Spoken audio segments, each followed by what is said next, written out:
Welcome to Behavioral Health Today, a Triad production. I'm your host, Dr. Graham Taylor. My guest today is Dr. Brian Lowery. Brian is a professor of organizational behavior and a social psychologist by training at Stanford Graduate School of Business. Brian is driving an initiative to shape enlightened and purposeful leaders for a diverse society. Brian's research examines the operation of racial attitudes below the threshold of consciousness and the perception of inequality. He's been published in major scholarly journals such as the Journal of Personality and Social Psychology, the Journal of Experimental Social Psychology, and Law in Human Behavior. Today, we're talking about the psychological responses to the concept of privilege. Brian, welcome to the show. It's nice to have you here. Thanks for having me, Graham. Great to be here with you. Hey, Brian, as we start out today in this whole topic, give us a little bit of background of yourself, what brought you into this work, and around the concepts of race and privilege and equality. Give us some sense of you, would you? Sure. So, as you said, I'm a professor at Stanford in the Graduate School of Business. And I came to social psychology pretty early on, I think. So I'd been interested in making sense of people's experiences and how race and other aspects of people's demographic backgrounds affect their experience in the world since, I was before high school. So I grew up in Chicago, and for people who don't know, Chicago is one of the most segregated, or has been one of the most segregated cities in the nation. And I went to a number of different schools, and some of those schools were predominantly Black schools, 90% probably and higher. And some of those schools were predominantly white schools, where I was one of a handful of Black students. And I very quickly noticed the differences in terms of the resources that those schools had and the way the students were understood and treated. And also at the same time, my mom was a school teacher in Chicago, a public school teacher in Chicago. So I had the opportunity to visit her schools and see the experience of students from a different perspective as an outsider observer. And the depth of inequalities and inequities in treatment and access to resources was so stark. It was something that I just really wanted to understand. And so the study of society, the study of people's responses to each other just fascinated me from then on, which led me eventually to, and somewhat circuitously, to psychology as a field of study, and eventually a PhD in social psychology, and where I am now as a professor in the School of Business, again, always trying to make sense of people's place in the world and how they came to be there. So that's, I hope that helps a little bit, give you a sense of where I am and how I got here. I appreciate you kind of bringing us around to that understanding. Tell me, as you're going through these things growing up in the different schools you would attend, what kind of conversations would you have with your mom, who was in a school system? And just real quick, what type of a school system was she in terms of the racial, diversity in that school? And then what kind of conversations would you have with her around the things that you were noticing? It's a good question. I didn't talk to her that much about the things I noticed, honestly. So my mom was a teacher in the Chicago public school system. So CPS, as it's known. She taught on the west side of Chicago in a predominantly Black school. Okay. And so when we talked about it, to the extent we did, it was more her experience as a school teacher, right? The challenges associated with being a school teacher, I don't think this is unique to her, the burnout, when you don't have the kind of resources that you need to do the job you like to do, dealing with some number of parents who may not be that engaged. Yes. So just the struggles with being a school teacher in our society. I don't think that was unique to her, but that's when we talked about it, that was mostly the conversation. And I think was more her than me. Right. She's carrying a lot of stuff, but she was carrying a lot of stuff. Indeed. Yeah. It's that I have a lot of respect for school teachers. It's quite a burden to carry, given the way that we tend to treat teachers in our society right now. How about as you've matured in your career in terms of degrees and work and publications, and you write very well in terms of in terms of clarity and specifics. And have you ever had any latter conversations with her over the years as you come into this Um, more and more and shared the research, just out of honestly, curiosity? not really. I mean, I think her interest in that is, I think, from her perspective, right? From Yes. her vantage point, and the place that my academic work um comes from is more abstract, higher level. It's not. It's an I attempt to understand. understand it in a broader Yes. context. Totally get it. It's not located in the kind of an on the ground in a Yeah. particular position like a teacher perspective. It's Got it. how did we as a society come to this place? How do we see each other in a broader kind of way? But I will Right. say that I don't know if you know this, Graham, but I also have a podcast, and my podcast is called Know What You See. I do take more of a perspective that I think the average person can appreciate and approach. Right, it's less academic and it's more talking to people about their perspectives. And there, I think I haven't talked to my mom that much about the podcast, but I think that kind of approach is probably more suited to connect to her experiences.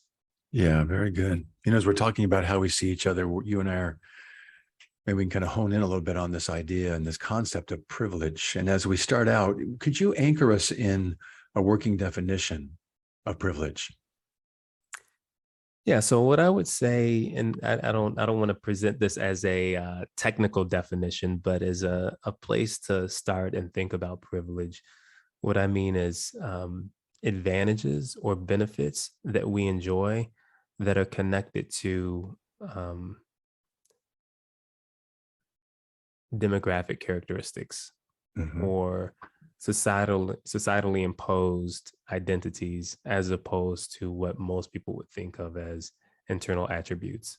So just to give an example to help make this clearer, if we go to apply for a job, if things other than your prior history, your Mm. ability to do the job are affecting your likelihood of getting that job, those are the things that I would think of as markers of privilege. So if I'm a man and I'm more likely to be taken seriously for a job, that's a privilege associated with my gender.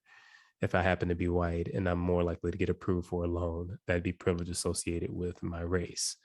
In the sense that my gender and my race should have no bearing on my ability to do the job or um, repay a loan. Really good. So it's those advantages and benefits connected to the demographic characteristics versus internal attributes. Yeah. And the other thing I think is important in the definition that's implied but not explicitly stated is privilege is not living a life of ease and comfort necessarily. So to determine if you privilege on some dimension, it requires you to compare yourself to someone who's different on that dimension. So by that I mean if um if I'm a white guy and I want to say, hey, do I have gender privilege? It's not, does everything good happen to me because I'm a white guy? That's not what I mean by privilege. What I mean is if everything was the same about you except you were a woman, Mhm. how would things be different? That's the appropriate way to determine if there's privilege associated with the gender in that Mhm. case. I think sometimes people, and will come to this, I think we'll talk more about this, but sometimes when you use the word privilege, people take umbrage because what they hear you saying is life is easy for you. Right. Everything good happens to you. You don't have problems. And that's not at all the claim, right? Everybody has problems. Everybody struggles in some way or another in life, independent of privileges they might have. So privilege is not the absence of struggle or the absence of bad things in your life.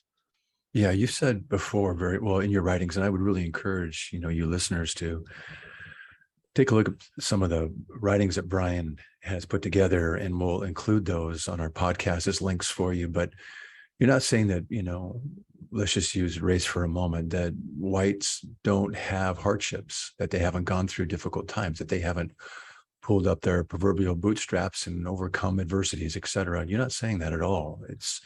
You can go through all those things, but if all those things were measured equally and other people around them were to go through the same exact things, what would separate or differentiate at some point here would be the color piece in that moment.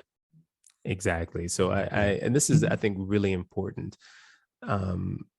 As everyone struggles, as I said before, and as you mentioned there, and people work hard.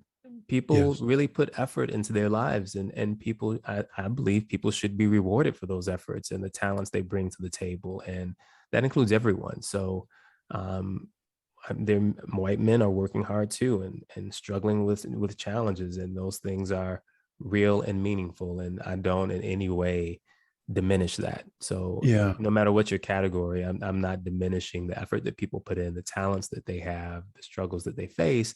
I just want to highlight that all else equal, as an example, like I'm financially in good in a very privileged place, I would say. I'm in a much better place than, say, a white man that's homeless. I'm privileged relative to that person in many, many ways. But if I was a homeless, I'd rather be in most situations white and homeless than black and homeless. I Does understand. that mean so? Yes, It's it does. and so it's not a, and would say, but being homeless is terrible for everyone, of course. But there's still some advantages associated with race, and you can think about that in less intense examples, right? But that's kind of what I mean when I think about privilege. We're going to come to in just a moment. Go back over that. Sorry, I'm choking. We're going to come to in a moment some of the psychological responses. We're going to be talking about the 3 Ds of defense in just a second here. But what you're stoking me to think about, Brian, is that maybe the way that we have been addressing privilege, at least to this point, can't help but kick up some resistance, kick up some defensiveness, because what you're doing a nice job of, and I appreciate, is that you're not trying to kind of equivocate people here that, you're saying, well, you've had only good things happen to you. You're not saying that at all. You could be homeless and still have privilege. It's when you put it all in the similar line, and there are some things that distinctly separate others as having more benefit, even if their lives are dreadfully horrible. They can still have something that they can have an advantage over or of. And so I'm wondering, just to seed an idea, unless you have a thought about it, but I'm wondering maybe what we get to do even in this podcast is to think about, if we're going to be talking about privilege, what are some of the right ways we could be talking about it to lessen the tendency to have a strong kind of, knee-jerk reaction, whether it's a dissonance or a moral guilt or whatever comes up, that kind of maybe prematurely keeps the conversation from having a chance to be further explored. And I think that's likely what you're doing in your work, as I've read. You're trying to say, hey guys, this is how I'm thinking about it, how I'm naming it, so you don't have to get all defensive around anything here or have to get explanatory around things. It's just I want to try and go a little bit deeper. Is that resonating with you? 100%. So in my work, it's tough because just naming privilege can create a defensiveness, and I think that's what you're pointing to. And what I really want to do is say we're all in this together, that the system is producing a situation where in some dimensions I'm privileged, in some dimensions you're privileged, in some dimensions I'm disadvantaged, in some dimensions you're disadvantaged. And that matters in our lives, and it shouldn't be denied, right? We shouldn't pretend like, no, none of that is real, when it's so on the face the way society is operating. I mean, and to deny it seems to me incredible. I just don't know how a reasonable person can exist in our world and not see these things.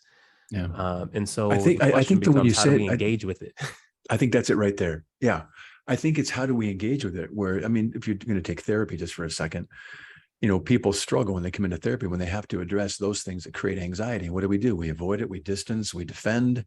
And so our defense mechanisms kick in. So, there's no big, Freudian explanation right there. But what we're saying is that how do we talk about these things in a way that invites a curiosity, that gets people to lean in and to maybe lessen some of the defensive reactions around it. And as I read your work, that's what I'm hearing you really do a nice job of, to invite people into this without having to be defensive. You're not going to pin something on someone's chest in a guilt-inducing way, or a label that makes them feel embarrassed.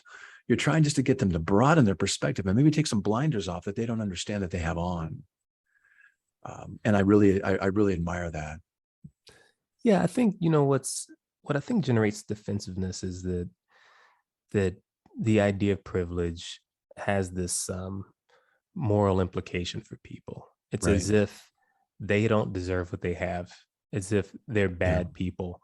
And it's complicated because they do understand that they didn't do anything, right? It's not that they made a choice to be born a man, or to be born white, or to be born to rich parents, or whatever it is. Why are they being pinned with this moral taint for something they had nothing to do with? And I think Right. and on the one hand, that's fair. And what I'm saying is, this is not an issue of individual morality. Like, that's what I want people to see. This is an issue of the way the society is structured, right? There's no, I say this in one of the papers. I personally think guilt is relatively irrelevant. I mean, I I just don't totally think agree with you. that's just not Yeah. important, right? I think, And guilt keeps us in the problem rather than moving towards a solution. So I am in total agreement around that. then I wish people saw it as something that is being imposed on us all, Yeah. right? That there are psychological costs to seeing yourself as privileged, and that's why people are defensive about it. I understand that. There are psychological and real life costs to being in a disadvantaged position. And all those things are about the society that we exist in. And Yeah. when we talk about privilege and disadvantage, we're not talking about usually an individual's choice or an individual's necessarily behavior. We're talking about the system that we exist in. And so when I say, hey, you're privileged, my claim is really about what the system has placed on you, as opposed to something you've done that you should feel some kind of moral guilt about. At the Right. same time, and this is what's hard, I think people have a hard time with this next distinction. Even though you didn't do anything, that does not mean you don't have responsibility. Very good. Yes. Yes. I think that's something if we could, let's flag that, because I think there's kind of a, okay, what now question that ideally can arise out of what we're talking about today, and where that obligation or that opportunity presents itself. If we can have a really non-reactive shared understanding of these things, about not just how society is structured, but something that's imposed upon us all, but it's a system that exists and that we are all in. What do we do about it? I would love to segue at some point into that. But before we do, give us some sense, Brian, of, as you've explored privilege, what are some of the dominant privileged positions in our society at this time? Yeah, so the research on this is pretty clear. Like, at least in the United States, gender and age are huge. These are distinctions that people see immediately. Gender, age, race, and there's one more that's actually really big that people don't talk about very much, which is an attractiveness bias. Yes. But I think ones that really shape the way society is structured are gender and race in the United States. So on almost any dimension, if you look at those two variables, you just see differences, immense differences. Not just differences in life outcomes, but differences in opinions, differences in the way our relationships are structured. So if you look at people's social networks, race is a huge predictor of like who your friends are, who your relationship partner is likely to be. So it really shapes who we know, who we can engage with, and our life outcomes in significant ways. And so I think sometimes people misunderstand my interest in race. I'm interested in race in a way that I can't imagine how people aren't interested in race. Like, so I think people would, because I'm a Black guy, people assume it's personal, and that's true, but I don't know how it's not personal for everyone, given how much it's structuring our lives. Like, I just look Yeah. around, I'm like, how could people not be interested in something that's so ubiquitous in your Yeah. life and so constraining for Yeah. everyone. It's not just Yeah. for, you know what I mean? Like if I'm a white person, like the vast majority of my friends are white. Not, and even if I'm around other people, like that is a strange situation. How are people not?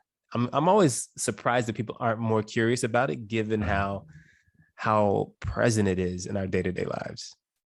I think that's probably what's driving the work you do, to maybe encourage people to get a little curious about, what if you became more interested in this, or what is it that maybe has kept you from taking a look at it? And if we can take a look at it, what might we be able to do with it?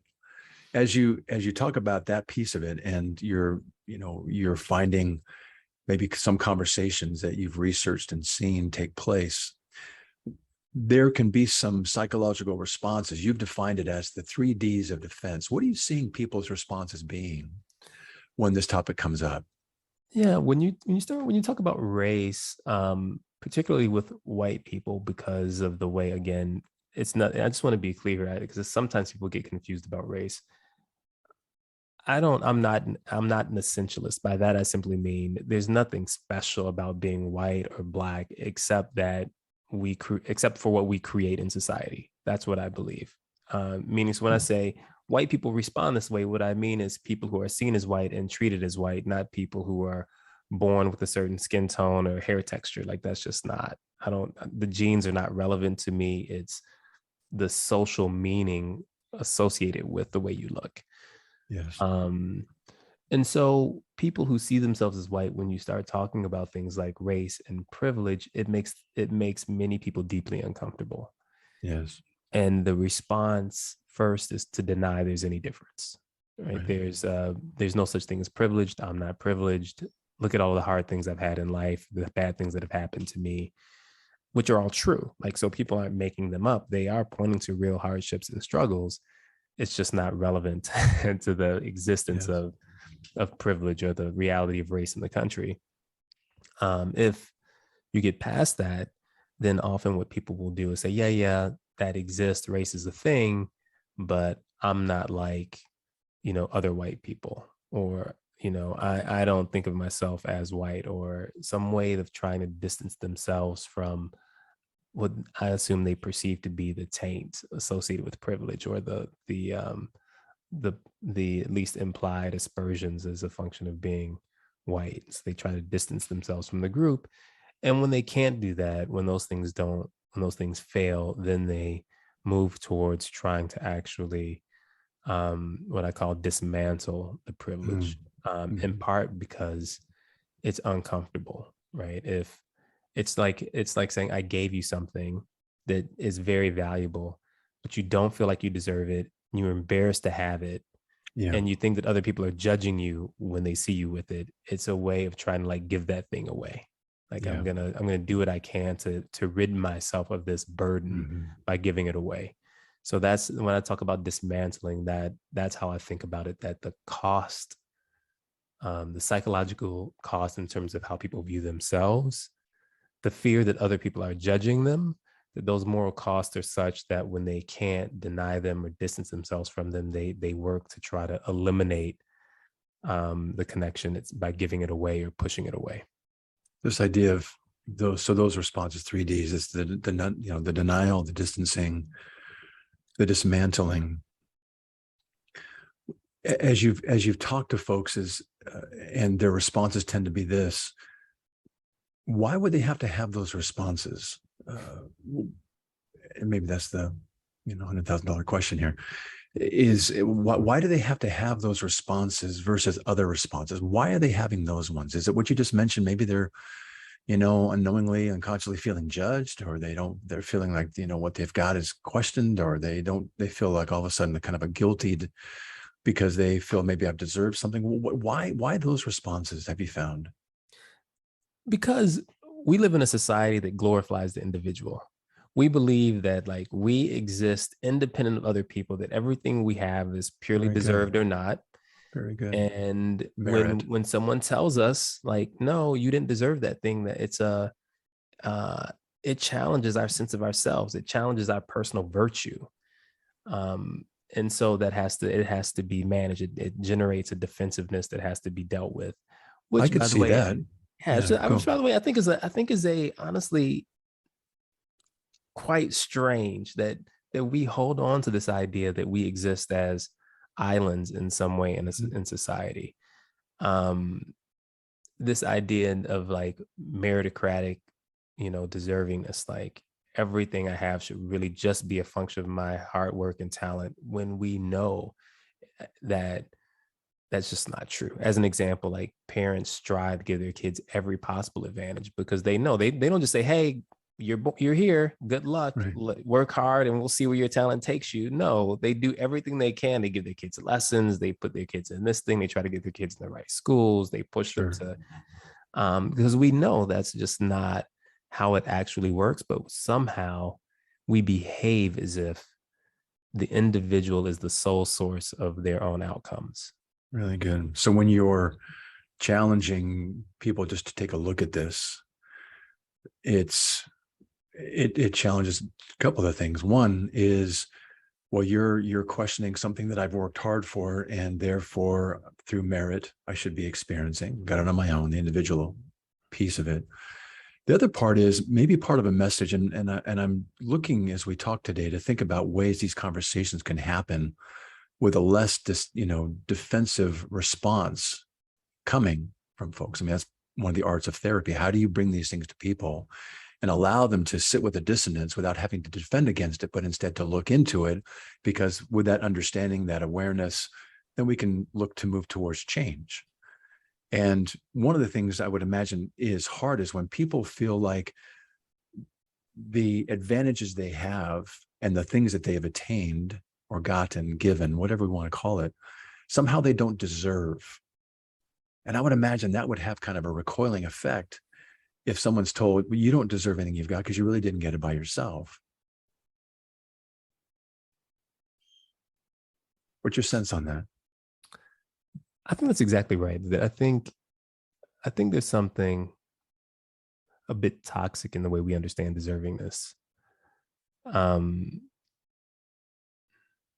the reality is, for most things in your life, you are not solely responsible. Yeah, That's just no, the reality of it, and absolutely. the behaving as if that's how it works Mhm. creates negative, probably unintended consequences. And what we're talking about is one of those. If you behave as if or believe that you should be the sole determinant of what's happened in your life and anything else, if anything that's happened good in your life is not solely driven by you, that somehow your moral worth is challenged, Very good.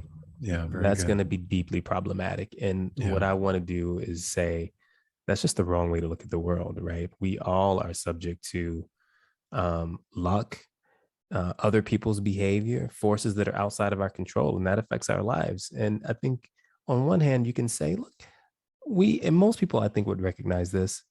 And I'll say this for myself, like I'm in a very comfortable situation in life for the most part. And I understand a good portion of that is luck. And that doesn't diminish in any way. That's not me saying I didn't work hard. That's not me yeah, saying very I'm good. not smart, right? Saying that life circumstances beyond my control contributed to where I am in life That's right. does not diminish me or what I've contributed to my own life.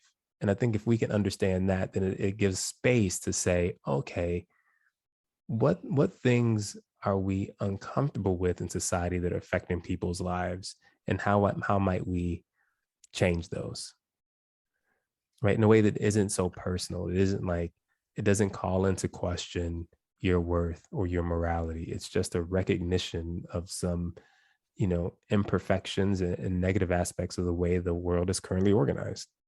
Yeah, I really like that. Oftentimes we refer to kind of holding both.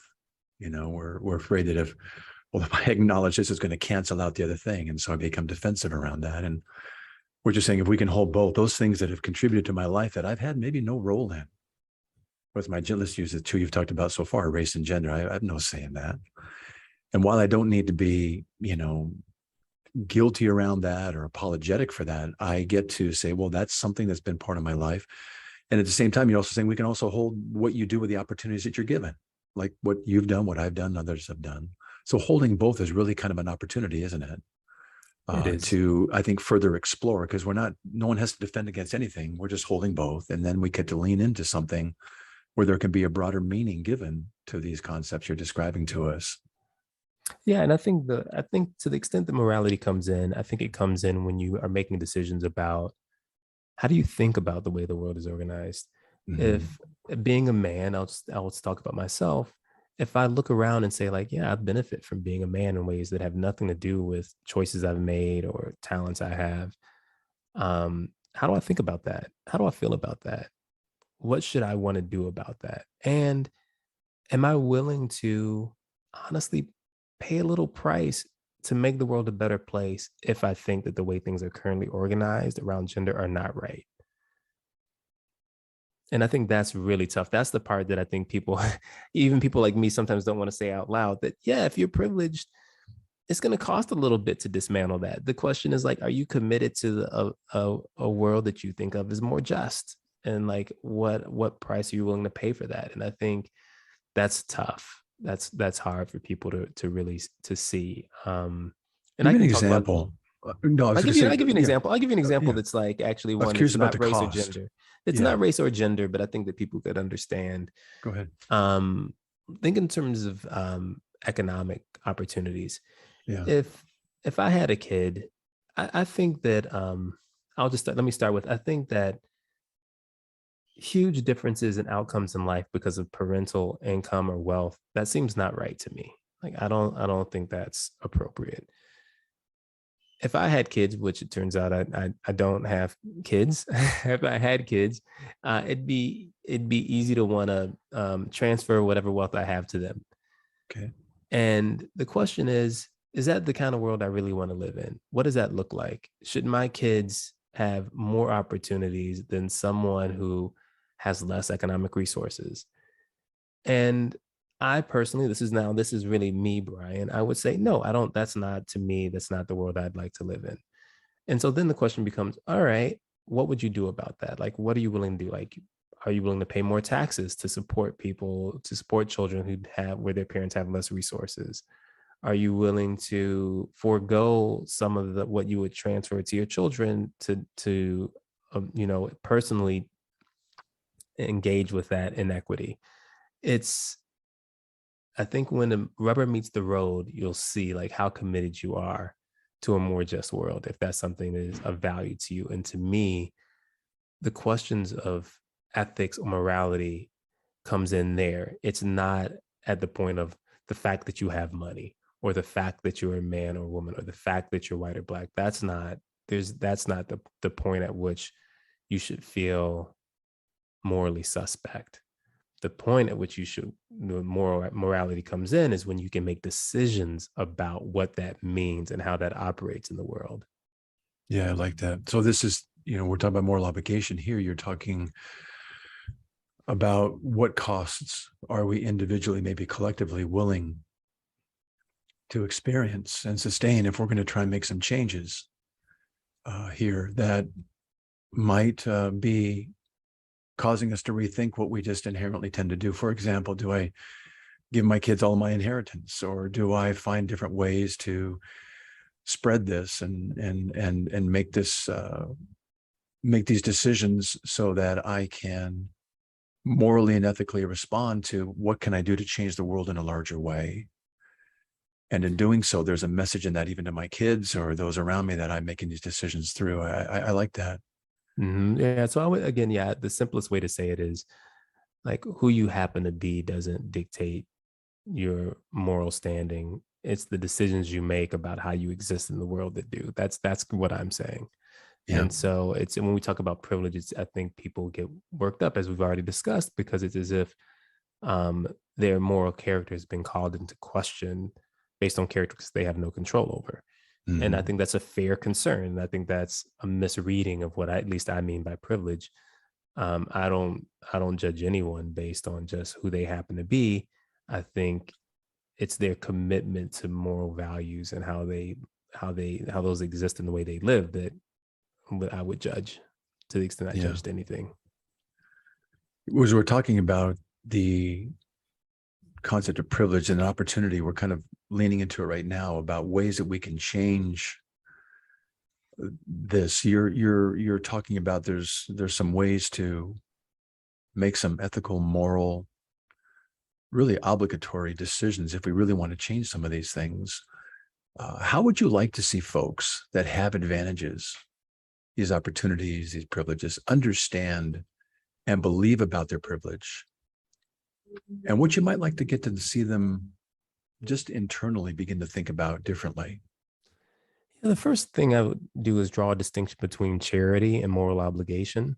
Very good. So I think sometimes people, well, I know from my research that people make a distinction between advantage and disadvantage. And by that, I mean, um, they see them as separable when they're really not. It's like advantage and disadvantage are the different sides of the same coin, right? That's You right. cannot have advantage without disadvantages existing and vice versa. But if I think it feels more comfortable for people to think in terms of disadvantage, because then they can say, like, I helped that person. And there comes But in the charity. exactly, there's charity in that. And because they don't see advantage as tied, inextricably tied to disadvantage, they Yeah. don't see the obligation. They don't see, like, this is not just me doing something for them. This is like, I am a participant in that. If Yeah. they are disadvantaged relative to me, that means I'm advantaged and I also have to deal with that side of it. And so I think if you think in terms of systems as opposed to like individuals, so it's not like those people are disadvantaged and those people are advantaged, it's that we live in an unequal and inequitable society, all of us. And once you think of it that way, then you say, as a participant in the society, what is my obligation given my moral commitments? And that's how you end up with obligation as opposed to charity, because charity is something you do for other people, right? When I talk about moral obligation, it's a recognition that you are a participant in the system, and if there's something in that Yeah. system that you find morally objectionable, then you have a moral obligation to try to address that. Yeah. You know, you're talking here, Brian, about something that I think is really, really key.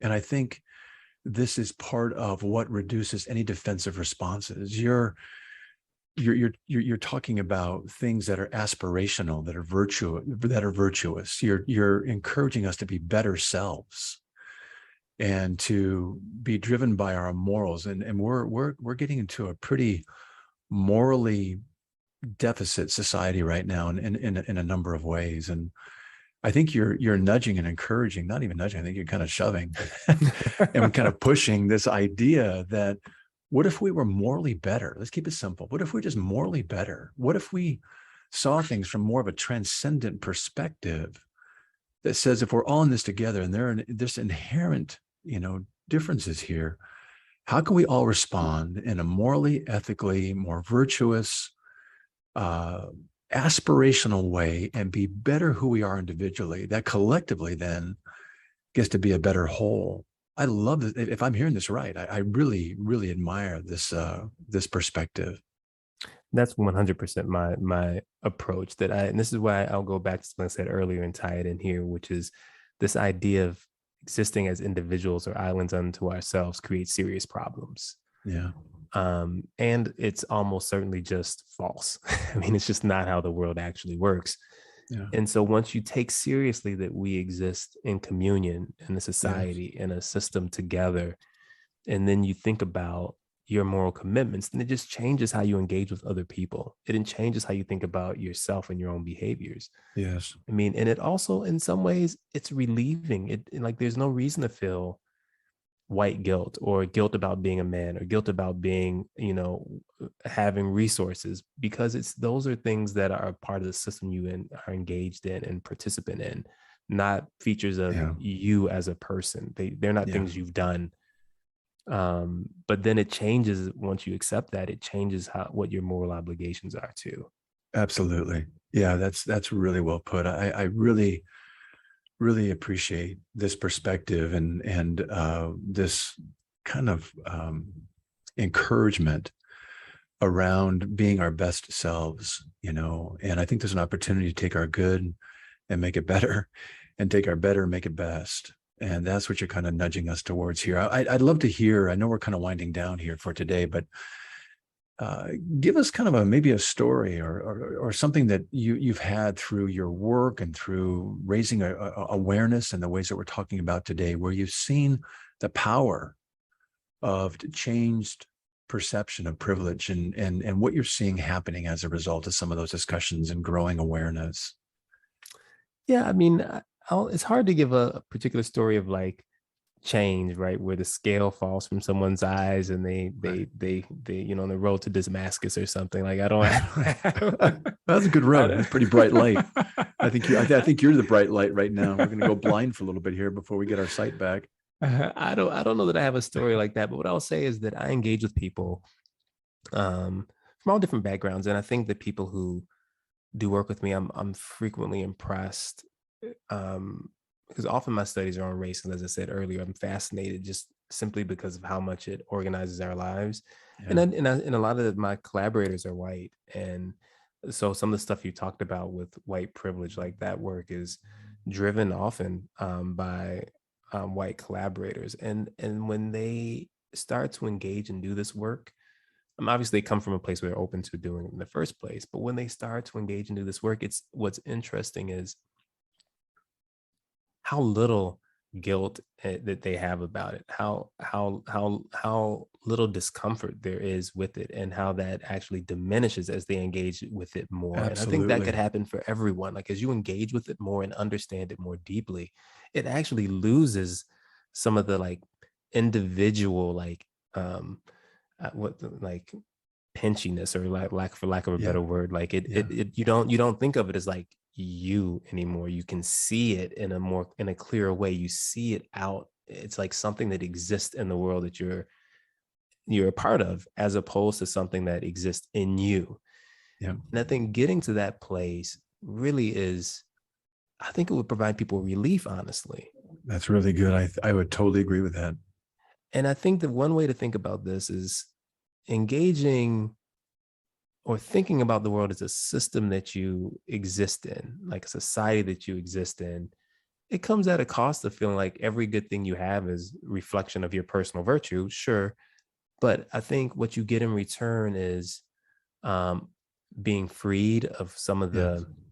the fears and guilt associated with advantages you might have.